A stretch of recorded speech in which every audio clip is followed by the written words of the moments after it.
Now we'll cover aplastic anemia.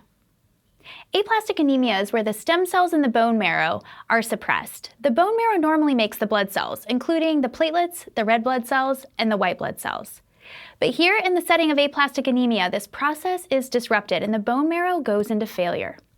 Here you can see that if the bone marrow is in failure, it's not going to be contributing in a meaningful way to creating these new blood cells, including the red blood cells, the white blood cells, and the platelets.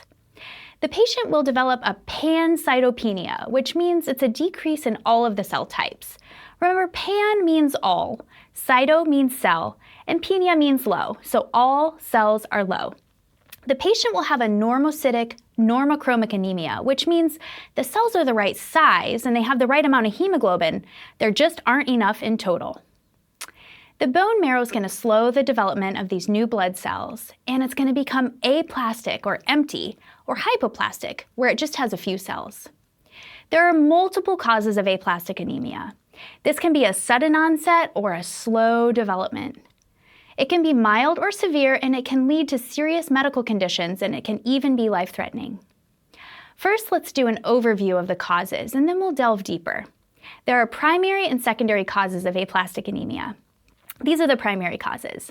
To start, most causes are idiopathic, which means the cause is unknown, and there's no history of exposure to other substances or causative agents. The other primary cause of aplastic anemia is called Fanconi anemia, and this disorder usually becomes symptomatic around age 5 as the bone marrow becomes more hypoplastic. These are also the secondary causes of bone marrow failure that can cause aplastic anemia. Medications. Examples are those to treat rheumatoid arthritis and some antibiotics.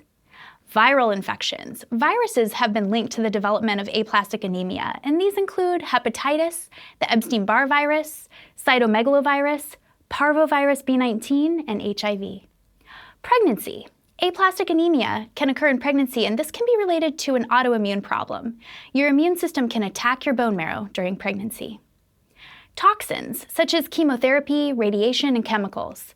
Hematopoietic cells are especially susceptible to ionizing radiation, and with the sublethal doses, the bone marrow can eventually recover.